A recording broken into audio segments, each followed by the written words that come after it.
चलिए भाई, पिछली क्लास के अंदर हमने जो पढ़ा था क्लोराइड, ब्रोमाइड, आयोडाइड, अब उससे आगे कंटिन्यू करते हैं और उससे आगे अब हम पढ़ने जा रहे हैं फ्लोराइड। सबसे पहले भाई सॉल्युबिलिटी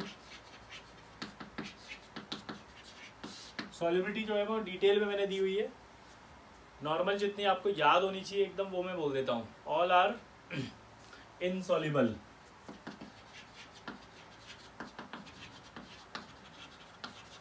एक्सेप्ट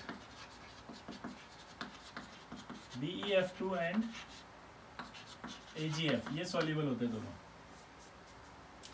इतना तो याद करना ही है, बाकी डिटेल में वहाँ लिखा हुआ है कि LiF है और NiF2 है, LF3 है, सब लिखा हुआ उसके अंदर, ठीक है ना। उसको याद कर लेना पहला। Test with acid,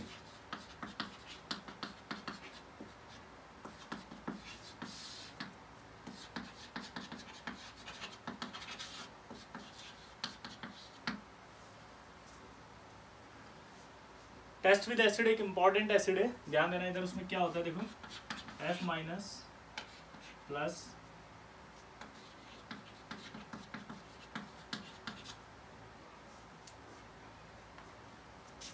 concentrate H2SO4 डालते हैं इसमें तो H2F2 बनता है। मोनोमर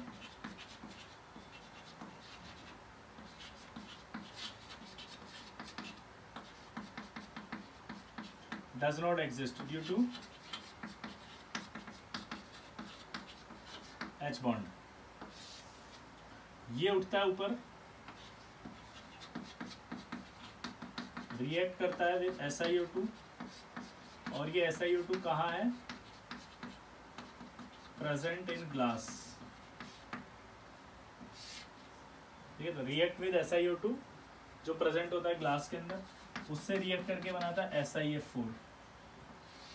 और ये SiF4 जो होता है वो हाइड्रोलाइज्ड होता है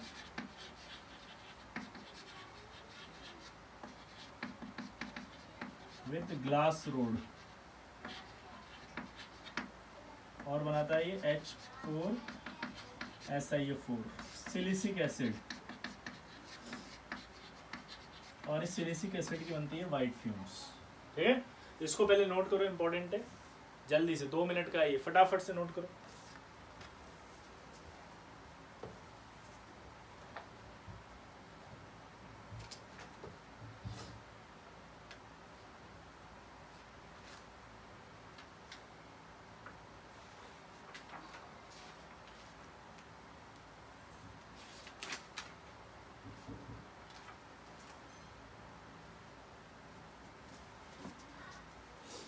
कर लिया? देखो इसको समझो आप क्या हो रहा है इसके अंदर, बहुत आसान है। सबसे पहले आपने क्या करा, मान लो एक टेस्ट ट्यूब लिया आपने, एक ये क्या लिए? Test tube. इस टेस्ट ट्यूब के अंदर आपने सोडा एक्सट्रैक्ट सॉल्यूशन लिया हुआ है। इस सोडा एक्सट्रैक्ट सॉल्यूशन में आपने तुरंत क्या डाल दिया? सबसे पहले कंसंट्रेटेड H2SO4। अब जैसे ही कंसंट्रेटेड H2SO4 डालेंगे तो टेस्ट विद एसिड होगा। टेस्ट विद एसिड होगा तो HF बाहर निकलेगा। अगर वो HF बाहर निकला तो वो HF अकेला नहीं निकलता, क्योंकि HF मोनोमर फॉर्म में नहीं पाया जाता H बॉन्डिंग की वजह से, वो डाइमर में पाया जाता है। हमने 11th में पढ़ा था कि monomer HF does not exist. तो वो HF मोनोमर में नहीं पाया जाता ड्यू टू H बॉन्डिंग, इसलिए इसको H2F2 लिखते हैं। अब ये जो HF उड़ता है, इसकी एक प्रॉपर्टी होती है कि ये जो टेस्ट ट्यूब होती है ना, वो 3D सिलिकेट होता है। यानी कि कांच जो होता है वो किससे बना होता है? SiO2 से। मेन मेड सिलिकेट होते हैं दो, एक कांच और एक सीमेंट। अगर आपसे कभी पूछे कि मेन मेड सिलिकेट्स के एग्जांपल दो, तो आंसर बताओ क्या है? कांच और सीमेंट, ये मेन मेड सिलिकेट्स होते हैं, 3D सिलिकेट्स होते हैं। तो कांच जो होता है, यानी कि आपकी जो टेस्ट ट्यूब है कांच की, वो किससे बनी हुई है? SiO2 से। तो ये जो HF उड़ता है ये SiO2 यानी कि उस कांच से रिएक्ट कर लेता है। ये HF उस कांच से रिएक्ट करता है जो SiO2 उससे, और SiF4 बना देता है। और हम पहले से क्या करते हैं, एक टेस्ट ट्यूब या यूँ कहें कि अपन एक ग्लास रोड को पानी में डुबो के इसके पास ले आते हैं। ऐसे पानी में डुबो के इसके पास ले आते हैं तो जैसे ही SiF4 ऊपर उड़ेगा, ये SiF4 उस ग्लास रोड में जो पानी है, उस पानी से रिएक्ट कर जाएगा और हाइड्रोलाइज हो जाएगा। इसका पार्शियल हाइड्रोलिसिस हमने पढ़ा था हाइड्रोलिसिस के अंदर। तो वो हाइड्रोलाइज हो जाएगा SiO4 से और रिएक्ट करके बना देगा सिलिसिक एसिड, और ये सिलिसिक एसिड की बन जाएगी वाइट फ्यूम्स। सिलिसिक एसिड की क्या नजर आने लगेगी आपको? White fumes. और इस वाइट फ्यूम से आपको पता लग जाएगा कि यहाँ पे ये था। अब आपको डाउट आ रहा था, याद है उस समय आप बार बार मेरे से पूछते थे कि HF का ऑब्जर्वेशन लिखवाओ आप, सर आपने HF का ऑब्जर्वेशन नहीं लिखवाया। तो HF का ऑब्जर्वेशन इसलिए नहीं लिखाया क्योंकि HF की जगह वहाँ पर फाइनल प्रोडक्ट बनता है H4SiO4 और वो वाइट फ्यूम्स देता है, तो उससे ऑब्जर्वेशन आती है। ठीक। सवाल, क्या आप HF को ग्लास वेसल्स में कैप्ट करके रख सकते हैं क्या? सवाल क्या पूछेगा बताओ? क्या आप HF को ग्लास वेसल्स में कैप्ट करके रख सकते हैं क्या? आंसर है नो, बिकॉज HF कोरोजन कर देता है। किसका? ग्लास का, कांच का कोरोजन करता है, रिएक्ट करता है, वो SiO2 से रिएक्ट कर लेगा। ठीक है। अब जब वो जा रहा था तो वो टेस्ट ट्यूब जो है, इस टेस्ट ट्यूब में जो SiO2 है उससे रिएक्ट करके उसको निकाल रहा है, इसको कहते हैं ईचिंग, इसलिए इसका नाम होता है ईचिंग टेस्ट। क्या नाम होता है इसका? Etching test. ठीक है। तो कभी भी हम इसको ग्लास वेसल्स में कैप्ट करके नहीं रख सकते। इसको कैप्ट करना है तो वैक्स कोटेड ग्लास वेसल्स में रखा जाता है, यानी कि पहले वैक्स की कोटिंग करो फिर उसके अंदर आप रखो। ठीक है। तो वैक्स कोटेड ग्लास वेसल्स में रखते हैं इसको। ठीक है। इसको ग्लास वेसल्स में नहीं रखा जाता। तो ये आपका एक टेस्ट हो गया, ईचिंग टेस्ट, बहुत इंपॉर्टेंट टेस्ट है।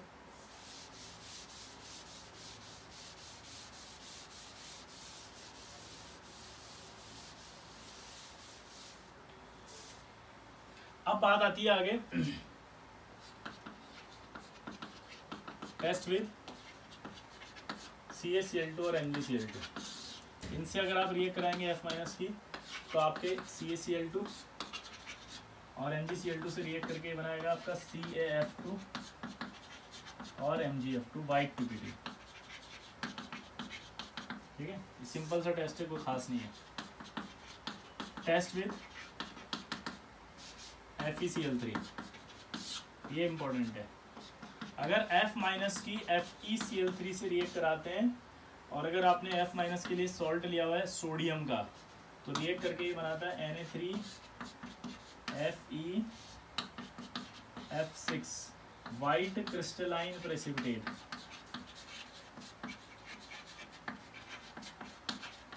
हमारे यहाँ वाइट को कलरलेस भी बोलते हैं।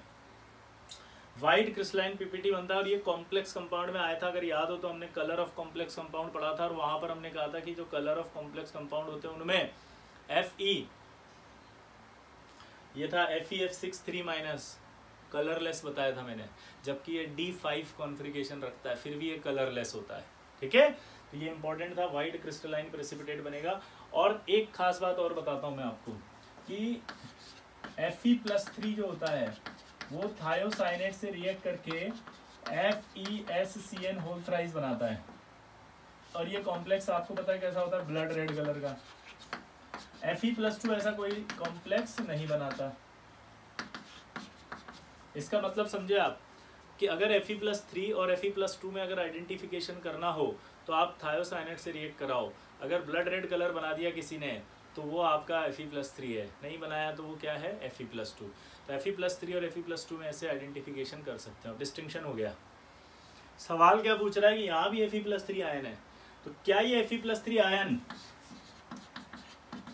इस थायोसाइनेट से रिएक्ट करके ब्लड रेड कलर देगा? तो आंसर है नो, ये नहीं देता है। यानी कि ये कॉम्प्लेक्स अपने Fe+3 आयन का टेस्ट नहीं दे रहा है, इसलिए ये कॉम्प्लेक्स कैसा हुआ? Perfect complex. कौन सा होगा ये? परफेक्ट कॉम्प्लेक्स, क्योंकि अपने आयन का टेस्ट नहीं दे रहा। तो ये क्या होगा? परफेक्ट। याद करो कोऑर्डिनेशन में पढ़ाया था कि परफेक्ट कॉम्प्लेक्स कंपाउंड क्या होते हैं। क्लियर? ये आपका F- समाप्त। छोटे छोटे मैंने कहा था ना आपसे,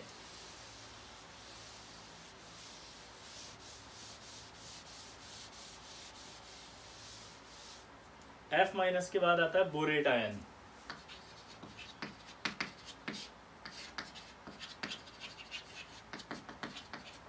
बोरेट आयन, बोरेट आयन से पहले heating effect of boric acid आपके दिमाग में होना चाहिए।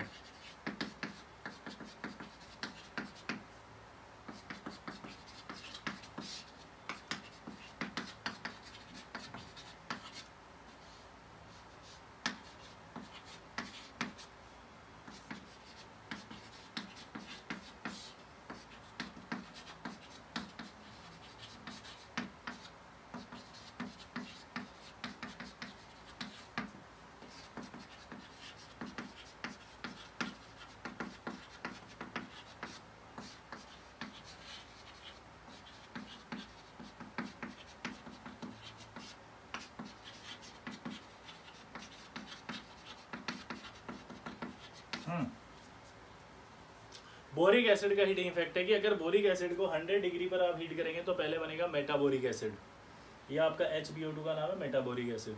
और फिर जब मेटाबोरिक एसिड को 140 पर हीट करेंगे आप तो बनेगा पायरोबोरिक एसिड या टेट्राबोरिक एसिड। और जब टेट्राबोरिक एसिड को जब हाई टेम्परेचर पर हीट करेंगे तो बनेगा आपका B2O3। क्या बनेगा? B2O3। अब आप सोच रहे होंगे साला पहले तो कभी आपने हीटिंग इफेक्ट नहीं पढ़ाया, कोई भी आयन आज तक आया आपने हीटिंग इफेक्ट नहीं पढ़ाया, पहली बार आप हीटिंग इफेक्ट क्यों पढ़ा रहे हैं? उसका आंसर है पहली बार हीटिंग इफेक्ट इसलिए पढ़ा रहे हैं क्योंकि यहाँ एक चीज़ बतानी है आपको, ठीक है। लेकिन उससे पहले हीटिंग इफेक्ट याद करते हैं। जब भी आप हीटिंग इफेक्ट करेंगे तो आप भूल जाएंगे या कंफ्यूज हो जाएंगे कि इसमें से कौन सा प्रोडक्ट कहाँ आएगा। तो इसका एक की पॉइंट है, टेम्परेचर देखो ये 100 है, 140 है, 4 कहाँ है? यहाँ। तो जहाँ 4 है वहाँ 4 है, जहाँ 1 है वहाँ 1 है, बोरोन। की पॉइंट लगाओ, आंसर पाओ। जहाँ 4 है वहाँ 4 है, जहाँ 1 है वहाँ 1 है, आंसर आ जाएगा। यानी कि एक बोरोन वाला प्रोडक्ट आपके 100 डिग्री पे बन रहा था, 140 पे 4 बोरोन वाला बन रहा था, यानी कि टेट्राबोरिक एसिड सेकंड नंबर पे आ रहा था। क्लियर हो गया? तो की पॉइंट लगाए, आंसर पाए। अब आंसर देखो आप, क्या ये क्यों पढ़ा है? क्योंकि यहाँ पर बात आएगी कि वेरी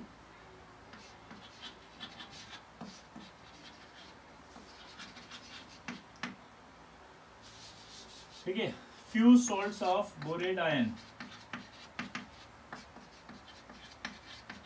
कुछ ही बोरेट आयन के सॉल्ट्स पाए जाते हैं, मेनली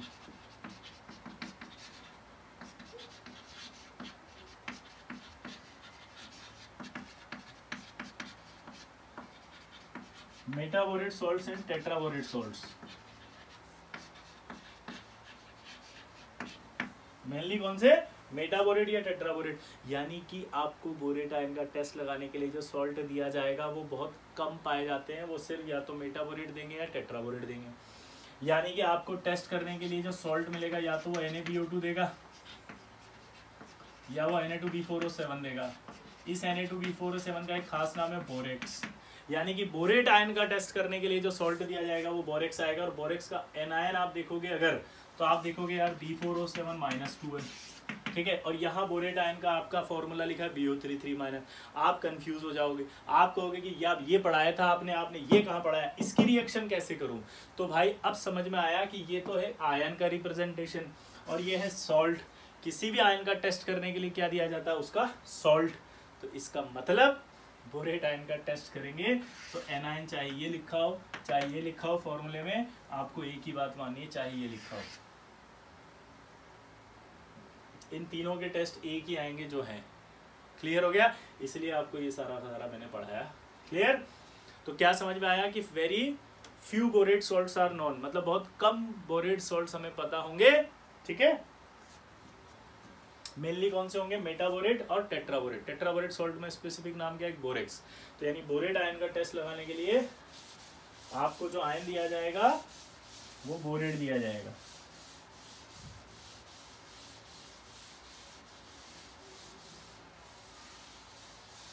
ठीक है, पहला।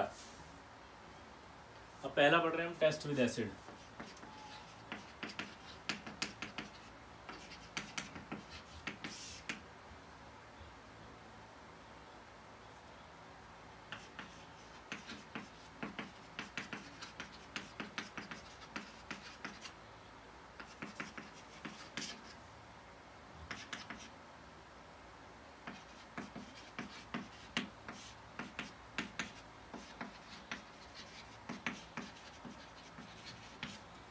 ये लिखो या ये लिखो, एक ही बात है। अब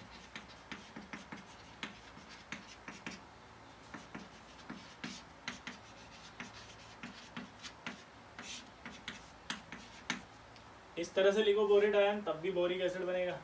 इस तरह से लिखो तब भी बोरिक एसिड बनेगा। यहां पर एक खास बात छुपी है, पता है क्या? जब आप बोरेट आयन का टेस्ट करने के लिए कंसंट्रेट H2SO4 डालते हो, जब आप बोरेट आयन का टेस्ट करने के लिए कंसंट्रेट H2SO4 डालते हो तो बोरिक एसिड नहीं बनता। Initially no visible change, no visible action, हमें कुछ नहीं दिख रहा है यहाँ पे, ठीक है। लेकिन जब आप हीट करते हो तो आपको white fumes of boric acid नजर आने लगती है। जब आप हीट करते हो तब आपको क्या नजर आने लगती है, जल्दी बताओ? White fumes of boric acid. क्या नजर आने लगती है, जल्दी बताओ? White fumes of boric acid. सोचो ऐसा क्यों, आखिर ऐसा क्यों हो रहा है कि नो विजिबल एक्शन? तो उसका रीजन सुनना। ये जो बोरिक एसिड होता है ना, ये बोरिक एसिड जब बनता है तो ये बनने के बाद इस H2SO4 के साथ H बॉन्डिंग में चला जाता है। अगर ये बोरिक एसिड बनने के बाद इस H बॉन्डिंग में चला गया H2SO4 के साथ, तो वो दिखाई नहीं देता कुछ भी, H बॉन्डेड हो गया, सोल्यूबल हो गया एक तरह से, तो आपको कोई विजिबल चेंज नजर नहीं आता। और विजिबल चेंज नजर नहीं आता इसलिए आप बोलते कुछ हुआ ही नहीं है। लेकिन जैसे ही आप हीट करोगे तो हीट करने पर आपके क्या होगा, ये H बॉन्डिंग ब्रेक होगी और white fumes of boric acid आपके बाहर निकल जाएगी। समझ गए? तो white fumes of boric acid बाहर निकल रही है, क्लियर, ऑन हीटिंग, क्लियर। लेकिन जब आप इसकी रिएक्शन, अदर रिएक्शन देखो आप, जब आप इसकी रिएक्शन कंसंट्रेटेड HCl से कराते हैं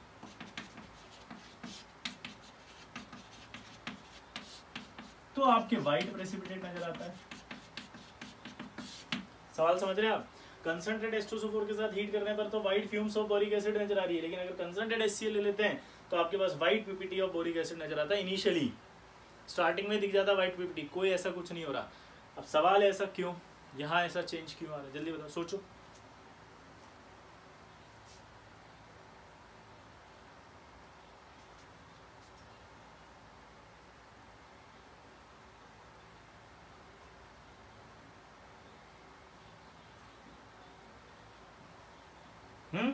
बोलो। अब देखो यहाँ पर चेंज क्यों आ रहा है, उसका रीजन है, ये जो बोरिक एसिड है ये HCl के साथ H बॉन्डिंग नहीं कर पाता।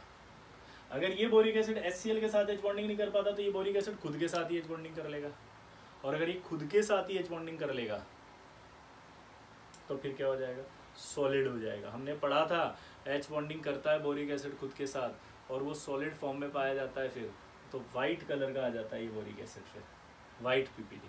तो रीज़न लिखना कि जब कंसंट्रेट HCl लेते हैं तो ये खुद के साथ ही H बॉन्डिंग कर लेता है, इसलिए वाइट पीपीटी नजर आता है। ऑन हीटिंग, अगर आप इसको ऑन हीटिंग यानी हीट करेंगे देन आपके फिर क्या होगा, white fumes,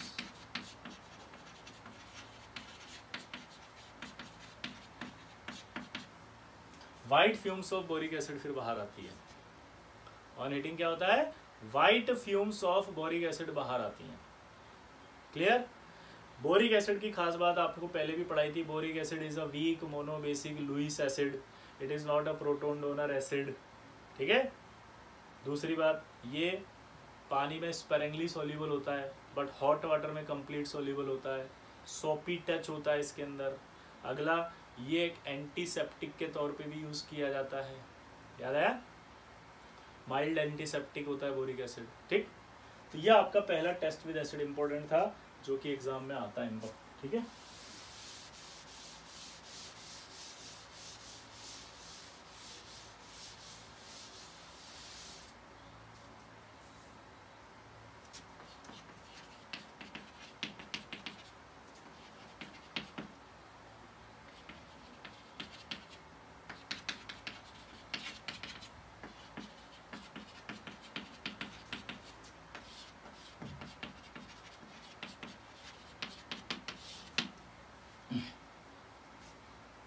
test with concentrate H2SO4 plus methyl alcohol और इथाइल एल्कोहल, फ्लेम टेस्ट कहते हैं इसको, इंपॉर्टेंट होता है ये।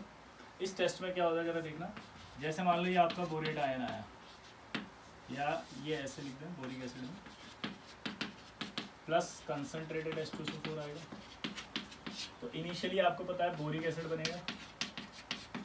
टेस्ट विद एसिड करते हैं तो बोरिक एसिड ही बनता है। बोरिक एसिड को BOH होल थ्राइस भी लिख सकते हैं, बोरिक एसिड को BOH होल थ्राइस भी लिख सकते हैं, ये लिखा।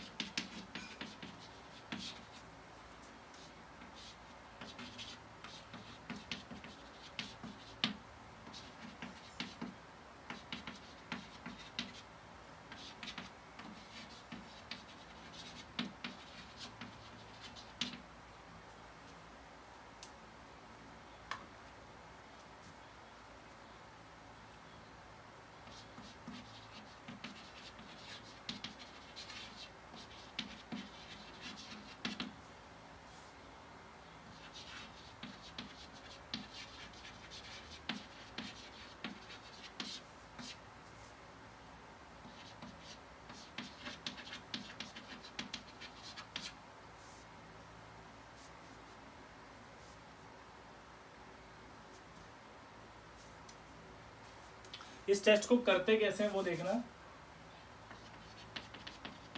कि इथाइल एल्कोहल मैंने यहाँ लिख दिया, ठीक है। सबसे पहले यहाँ पर लेते हैं सॉलिड मिक्सचर, फिर इसमें डालते हैं कंसंट्रेटेड H2SO4 प्लस इसमें डालते हैं मिथाइल एल्कोहल या इथाइल एल्कोहल, फिर इसको थोड़ा सा हीट करते हैं।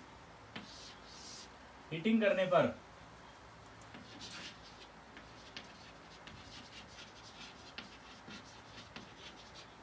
ग्रीन एज कलर दिखाई देती है, और ग्रीन एज कलर दिखाई देती है इसका मतलब आता है कि बोरेट आयन है। क्लियर? अब कैसे करते हैं ध्यान से सुनना, इसको मैं बताता हूं।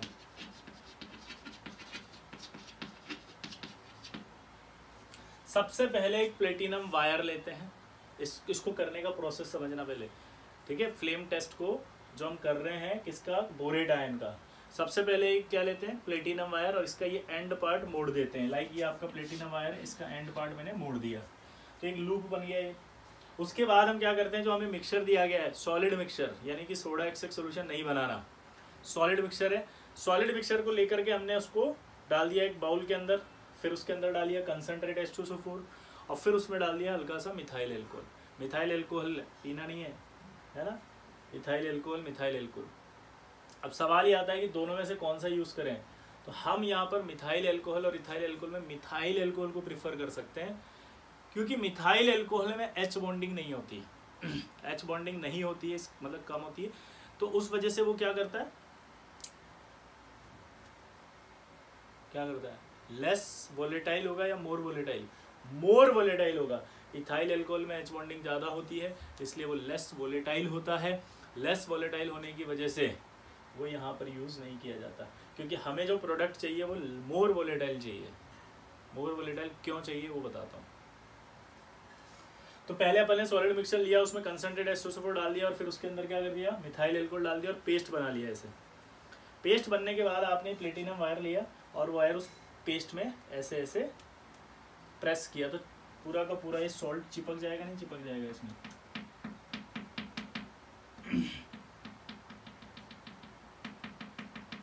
चिपक गया ये। चिपकने के बाद इस वायर को फ्लेम में ले जाते हैं, फ्लेम में इसको हीट मिलेगी। अब जब हीट मिलेगी तो क्या होगा, एक कंपाउंड बनेगा। वो जो कंपाउंड होगा वो कंपाउंड यहाँ बनेगा और ये उड़ेगा, और जब वो कंपाउंड बनेगा और उड़ेगा तो ये ग्रीन कलर का कंपाउंड होगा। तो ये ग्रीन कलर जो होगा वो एजेस पर नजर आएगा, ये एजेस पर, इसलिए इसे ग्रीन एज कलर बोला जाता है, यानी कि एजेस पर दिखने वाला कलर। अगर ऐसा हो गया तो आप बोल देते हैं कि बोरेट आयन इसमें है। रिएक्शंस क्या हुई होंगी जिससे हमें पता चला तो देखो, बोरेट आयन ने जब कंसंट्रेट H2SO4 से रिएक्ट किया होगा तो बोरिक एसिड बना होगा। पहले बोरिक एसिड जब बना होगा तो मिथाइल एल्कोहल होगा, और कंसंट्रेट H2SO4 होगा। तो कंसंट्रेट H2SO4 का एक और यूज है, डिहाइड्रेटिंग एजेंट है ये। डिहाइड्रेटिंग एजेंट है तो ये यहाँ से क्या बाहर निकाल देगा, पानी बाहर निकाल देगा। डिहाइड्रेटिंग एजेंट है तो इसने क्या बाहर निकाल दिया, यहाँ से वाटर, वाटर बाहर निकला तो ये आपका बन गया methyl borate, tri methyl borate बन गया। ट्राई मिथाइल बोरेट का ग्रीन कलर होता है, जो कि फ्लेम को टच करने पर आ रहा है, ठीक है। अब एक और सवाल, क्या ये ऐसा नहीं लगा ऑर्गेनिक के अंदर जो रिएक्शन हुई थी एक एस्टेरिफिकेशन, उसी तरह की एस्टेरिफिकेशन रिएक्शन है। वहाँ एसिटिक एसिड होता है, कंसंट्रेट H2SO4 से रिएक्ट करके वहाँ पर एसिटिक एसिड बनता है। फिर एसिटिक एसिड होता है, अल्कोहल होता है। एसिटिक एसिड अपना OH देता है और अल्कोहल अपना H देता है और एक एस्टर बनता है। वहाँ ऑर्गेनिक एस्टर था, ये क्या बनेगा, इनऑर्गेनिक एस्टर। क्या बनेगा ये, इनऑर्गेनिक एस्टर। ये क्या है, इनऑर्गेनिक एस्टर। वो फ्रूटी स्मेल थी, ये क्या है, पॉइजनस, जहरीला, इसलिए इसे कम अमाउंट में किया जाता है, ठीक। तो ये बन गया। अब आगे एक पैराग्राफ वाली रिएक्शन बन जाती है कई बार, तो उसके लिए मैं आपको बताता हूँ। पैराग्राफ के लिए टेस्ट तो यहाँ पर कंप्लीट हो रहा है, और इसी में आगे पैराग्राफ को कंटिन्यू कराते हुए चल रहा है वो कि अगर सपोज ये जो ग्रीन एज कलर बना, इसका अपन क्या कराते हैं, हाइड्रोलिसिस। तो यार हाइड्रोलिसिस कराओगे तो एस्टर है, ये एसिड बेस से बना हुआ है तो वापस अपने एसिड बेस दे देगा। दे दिया। और फिर इस बोरिक एसिड का अगर F माइनस से रिएक्शन करा दें तो ये एक कॉम्प्लेक्स बना देगा, ये BF4 माइनस, और एल्कलाइन मीडियम आ जाएगा। ये आपसे पैराग्राफ अटैच कराएगा, मतलब इसके आगे की रिएक्शन है कि एक ग्रीन एच कलर कंपाउंड बनता है और उसका हाइड्रोलिसिस कराने पर वो प्रोडक्ट वापस आ जाते हैं, फिर उसमें से एक प्रोडक्ट का F माइनस से रिएक्ट करते हैं तो एक कंपाउंड बनता है। How many coordinate bond in this compound? 1। Clear? तो ये इसलिए रिएक्शन लिखवाई है मैंने कि इसके साथ पैराग्राफ अटैच होता है ये। क्लियर? अब इसमें ये क्यों लिखवाई समझ में आ गया ना? तो पैराग्राफ अटैच करने के लिए आपको हिंट मिल गया। अब वापस अपने एक्सपेरिमेंट पर आते हैं। आपने जो एक्सपेरिमेंट किया, इस एक्सपेरिमेंट में आपने यहाँ पर सॉलिड मिक्सचर लिया था। अगर आप मिक्सचर लेते हैं तो भाई मेरे मिक्सचर के अंदर तो कैटायन भी हो सकता है, और आप यहाँ पर ग्रीन कलर देख के बोल रहे हो कि बोरेट है। आपने क्या बोला? ग्रीन कलर दिखा, आपने कहा इस मिक्सचर में बोरेट हो सकता है। लेकिन आप एक चीज भूल गए, मिक्सचर में तो कैटायन भी हो सकता है, और बेरियम एंड कॉपर कैटायन ये भी सेम ग्रीन कलर देते हैं फ्लेम, यानी कि ये भी सेम फ्लेम में ग्रीन कलर देते हैं। अगर ये भी फ्लेम में ग्रीन कलर देते हैं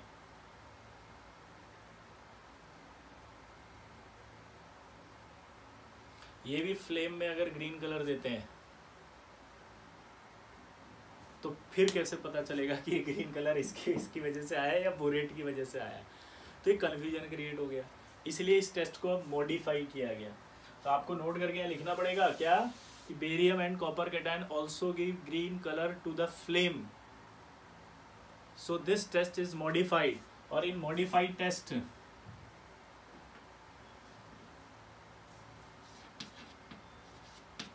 बोरेट आयन है, कंसंट्रेटेड H2SO4 है। बोरेट आयन का कोई भी सॉल्ट ले लो, बोरेक्स ले लो या कुछ भी ले लो, है ना। कंसंट्रेटेड H2SO4 है और इसके अंदर हम डालते हैं CaF2। क्या डालते हैं? CaF2। क्लियर? ये ले लिया मैंने, कैल्शियम फ्लोराइड। यानी कि इन मॉडिफाइड टेस्ट हम अल्कोहल की जगह कैल्शियम फ्लोराइड लेते हैं। मेटलर्जी हम पढ़ेंगे आगे, तब इसका एक नाम और होता है फ्लोरस्पार। तो वो फ्लोरस्पार नाम भी बोल सकता है कि फ्लोरस्पार ऐड करते हैं, फ्लोरस्पार CaF2। तो इसकी रिएक्शन जब होती है तो यहाँ बनता है BaF3 NaHSO4 CaSO4।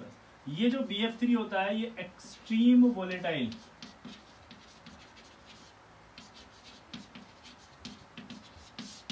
क्या होता है? ये एक्सट्रीम वोलेटाइल होता है, भयंकर।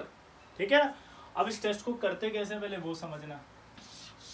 पहले वही सॉल्ट ले लिया, कंसंट्रेट H2SO4 डाल दिया, CaF2 डाल दिया, और सॉलिड मिक्सचर को डालने के बाद अपन ने इसको टेकन एज अ पेस्ट की तरह लिया। प्लेटिनम वायर लिया और ये प्लेटिनम वायर इस पे चिपक गया ये मिक्सचर।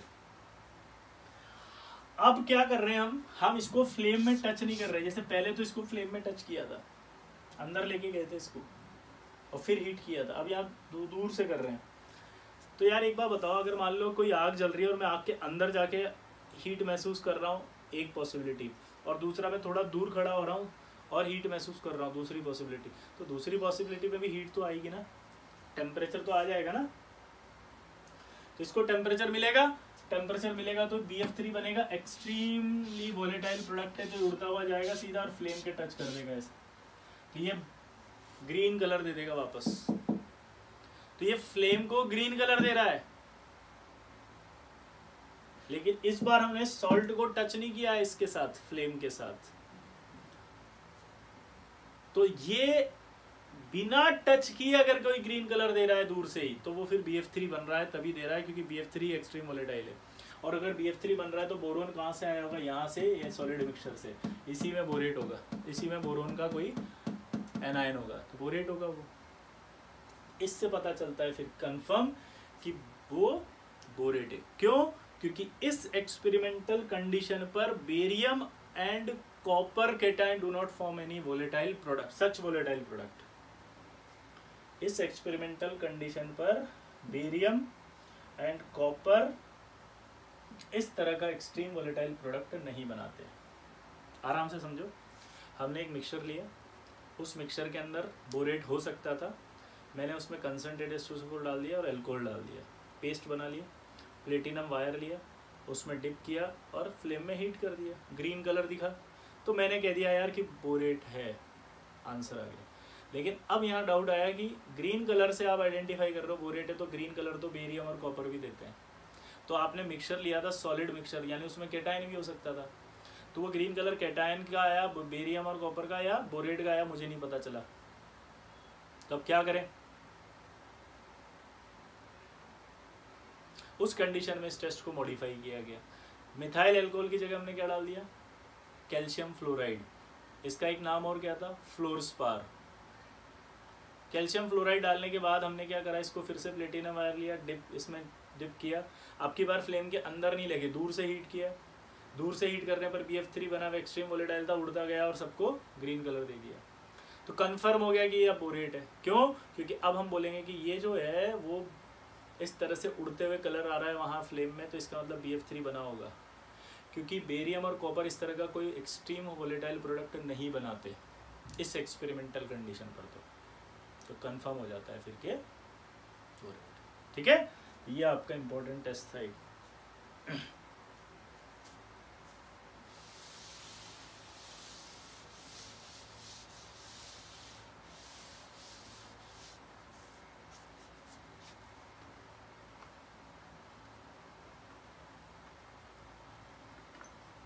अगला देखो, test with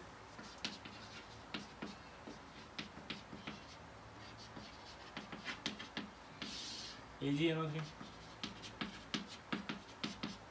borate ion plus AgNO3 जब करेंगे तो ये AgBO2 बन जाएगा, वाइट प्रेसिपिटेट।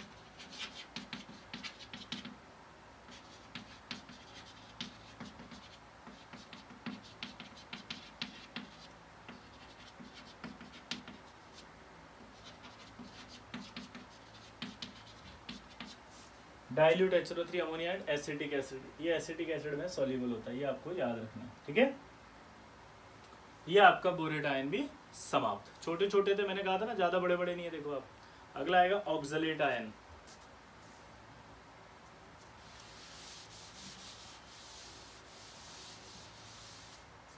अगर आप ये AgBO2 को हीट कर दें, मैंने आपको उस दिन सिखाया भी था, अगर आप इसको बॉईल कर देते हैं तो ये टूट जाएगा अपने मेटल ऑक्साइड में,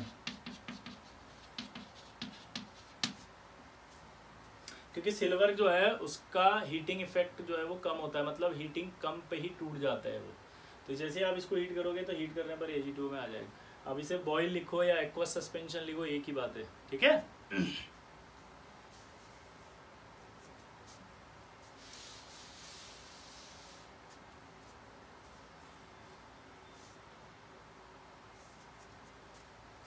ऑक्सलेट पहला। सॉल्युबिलिटी की बात करें तो सेम एज फ्लोराइड्स, क्या लिखेंगे? सेम एज फ्लोराइड, जो भी लिखी थी।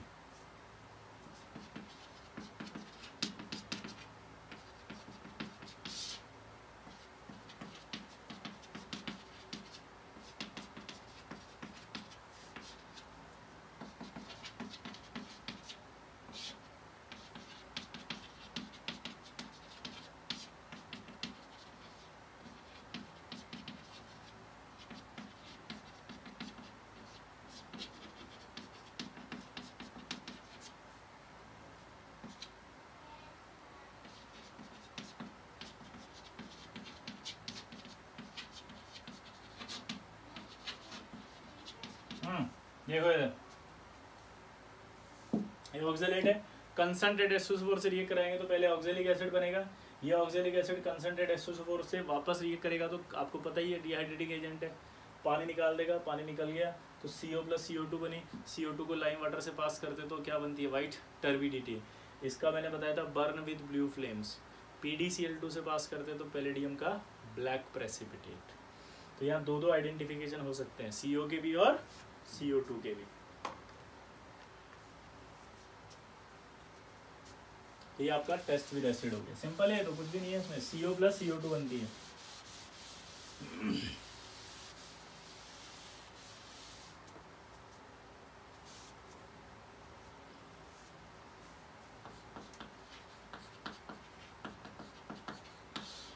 टेस्ट विद BaCl2 CaCl2, ये इंपॉर्टेंट है भाई, इसमें से सवाल आता है रे।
इसमें जो इंपॉर्टेंट चीज है वो क्या है, ध्यान सुनना।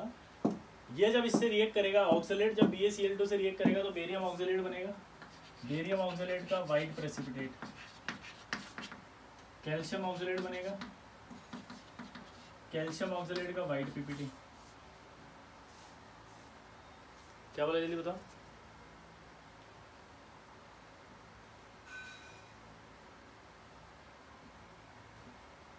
ऑक्सलेट के सारे PPT वाइट। यहां पर जो आपको ध्यान देने वाली बात है कि बेरियम ऑक्सलेट जो होता है वो सॉल्युबल होता है in oxalic acid, ammonium oxalate and acetic acid. ये बेरियम ऑक्सलेट एसिटिक एसिड में सॉल्युबल है, लेकिन कैल्शियम वाला जो है वो एसिटिक एसिड में इनसॉल्युबल है। यानी कि देखो इनसॉल्युबल होता है in oxalic acid, ammonium oxalate और acetic acid, but soluble in dilute HCl and HNO3। Soluble in dilute HCl and HNO3, soluble in dilute HCl and HNO3। ठीक है। अब यहाँ पर जो आपको बात याद रखनी है वो इम्पोर्टेंट बस ये वाली रखनी है कि भैया ये बेरियम ऑक्सलेट सॉल्युबल था, कैल्शियम ऑक्सलेट इनसॉल्युबल था। क्या याद रखनी है दोबारा बताओ। बेरियम ऑक्सलेट बोलो सॉल्युबल था और कैल्शियम ऑक्सलेट इनसॉल्युबल था। भूल गया मैं तो, मेरे को याद ही नहीं रहा, तो की पॉइंट बता रहा हूँ। C से C मिलाओ इनसॉल्युबल पाओ। यहाँ C है, ये भी C है, तो C से C मिलाया तो इनसॉल्युबल पाया। ये B था, ये C था, वो सॉल्युबल है। की पॉइंट लिख लेना क्या, C से C मिलाओ इनसॉल्युबल पाओ। तो यानी कौन सा वाला ऑक्सलेट इनसॉल्युबल था, कैल्शियम ऑक्सलेट इनसॉल्युबल था। कौन सा वाला, कैल्शियम ऑक्सलेट। अब ये सवाल कैसा आता है वो मैं आपको बताता हूँ। देखो यहाँ पे क्वेश्चन कैसा आएगा, क्वेश्चन आएगा यहाँ पे लिखा होगा BaCO3, फिर लिखा होगा एसिटिक एसिड, फिर लिखा होगा सोडियम ऑक्सलेट और यहाँ लिखा होगा वाइट PPT या क्लियर सॉल्यूशन, कुछ भी लिख देगा। दो ऑप्शन होंगे, या तो वाइट PPT होगा या क्लियर सॉल्यूशन। तो अब इसको कैसे करेंगे मैं आपको समझाता हूँ, इस तरह के सवाल को कैसे करते हैं। ये कार्बोनेट है, ये एसिटिक एसिड है। हमने जब पढ़ा था तो हमने पढ़ा था कार्बोनेट जो होते हैं वो एसिटिक एसिड में सॉल्युबल होते हैं। क्या पढ़ा था, कार्बोनेट जो होते हैं वो एसिटिक एसिड में सॉल्युबल होते हैं। तो ये कार्बोनेट है, एसिटिक एसिड में सॉल्युबल होगा, तो ये जो आपका बनेगा बेरियम एसीटेट। और ये जो बेरियम एसीटेट बनेगा वो सॉल्युबल है, तो वो ऑक्सलेट से रिएक्ट करेगा, तो बेरियम ऑक्सलेट का वाइट PPT बनेगा। बेरियम ऑक्सलेट का वाइट PPT सॉल्युबल होता है एसिटिक एसिड में, तो वो वापस से बेरियम ऑक्सलेट भी सॉल्युबल हो जाएगा, तो यहाँ क्लियर सॉल्यूशन नजर आएगा। तो ये स्टेटमेंट सही है, ये रिएक्शन सही है। लेकिन अगर यहाँ पर इसकी जगह क्या होता है, CaCO3 और ये एसिटिक एसिड और ऑक्सलेट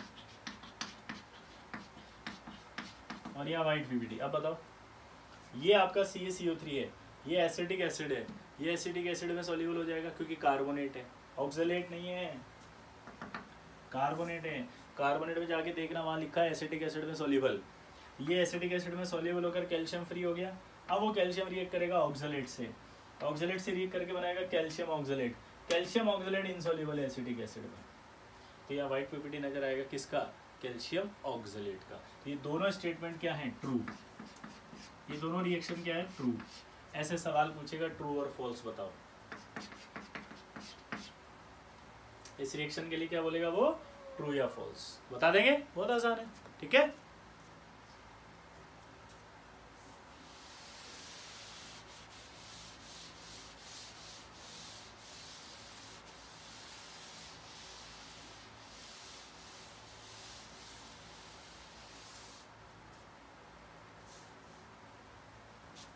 अब देखो अगला,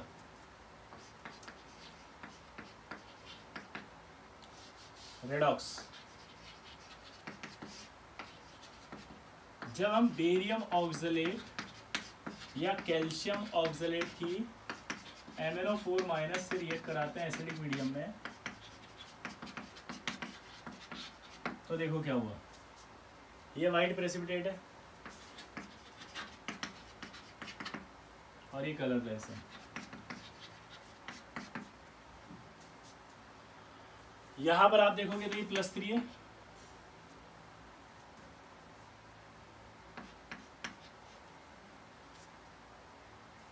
ये आपका +3 से देखो रेडॉक्स हुआ तो +4 में CO2 बना और ये उड़ गया। ये MnO4- पिंक या पर्पल था, Mn+2 में आया तो ऑब्जर्वेशन कलरलेस थी, तो रेडॉक्स रिएक्शन हो जाती है। यानी कि जो ऑक्सलेट्स होते हैं वो MnO4- के साथ रिएक्ट करके क्या करते हैं, रेडॉक्स करते हैं, और MnO4- का जो पिंक या पर्पल कलर है वो डिसअपियर हो जाता है। यहाँ एक खास बात हो रही है कि व्हाइट पीपीटी भी गायब हो गया क्योंकि वो CO2 बन के उड़ गया।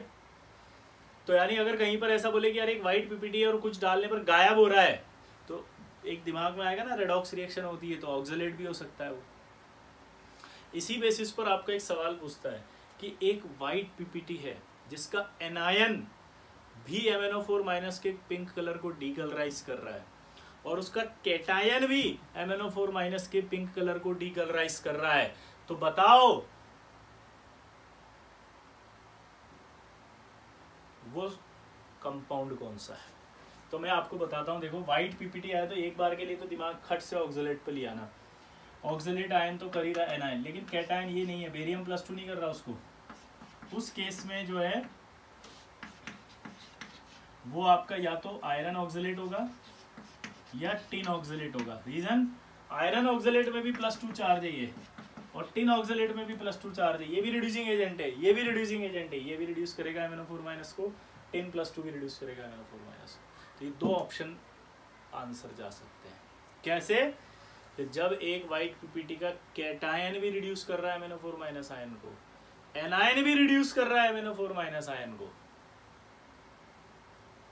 क्लियर, सिंपल है। अगला,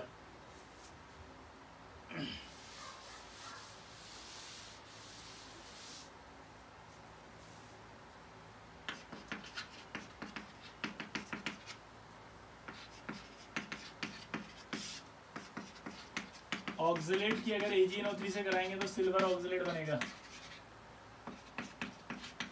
ऑक्सलेट के सारे पीपीटी क्या बताया था, व्हाइट, वही बॉईल कर दोगे तो क्या बन जाएगा वो, Ag2।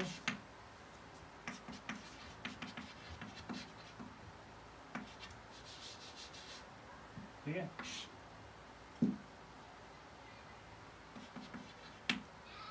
और ये सॉल्युबल वही डाइल्यूट HNO3,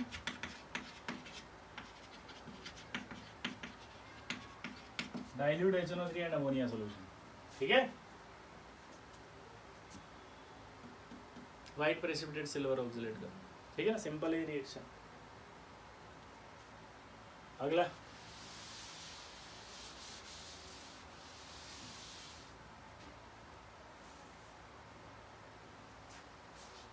ये इंपॉर्टेंट टेस्ट है, ये सवाल इसमें क्या है ऑब्जर्वेशन पर आएगा। टेस्ट विद, ध्यान से सुनना, हाइड्रेटेड मैंगनीज ऑक्साइड, किससे करवा रहे हैं रिएक्शन अपन, हाइड्रेटेड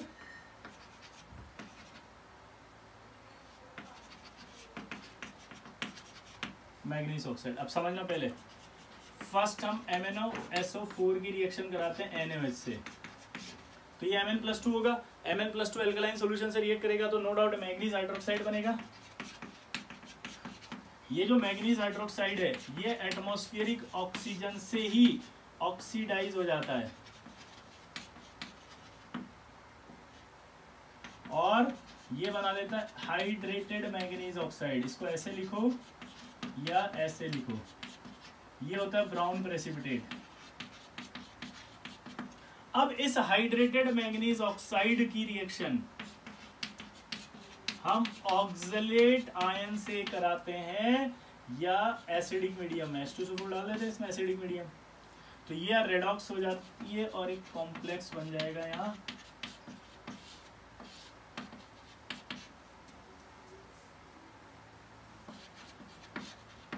ये जो कॉम्प्लेक्स बना ये रेड कलर का कॉम्प्लेक्स है, ये तो +4 है, +4 से आ गया +3 में, और ये +4 से आ गया +3 से आ गया +4 के अंदर, ठीक है। तो ये रेड कलर का कंपाउंड बन जाता है, और ये रेड कलर का कंपाउंड जो बना इससे ऑब्जर्वेशन कंफर्म होती है कि ये ऑक्सलेट ही था, क्योंकि वो कॉम्प्लेक्स बना लेता है, ठीक है। ये आपका ऑक्सलेट आयन भी समाप्त, और ऑक्सलेट आयन समाप्त होने के साथ साथ आपका एक क्लास A समाप्त हो गया है। सब ग्रुप 1, सब ग्रुप 2 मैंने आपसे कहा था जल्दी जल्दी खत्म होंगे, ये छोटे छोटे से हैं ये। अब इन पर जो प्रैक्टिस है वो आपको करनी है, तो आपका होमवर्क है अब क्या, क्लास A के एक्सरसाइज 1 और 2 से शीट के सवाल सॉल्व करें, प्लस DPP सॉल्व कर लें यहाँ तक जल्दी से, ठीक है ना। और प्लीज रिक्वेस्ट कर रहा हूँ मेरे भाई दोस्त कर लेना, ये छूटता जाएगा तो ये बढ़ता जाएगा, समझ गए, छूटना नहीं चाहिए, क्लियर। आपसे रिक्वेस्ट है कि आप इसको करें अच्छे से।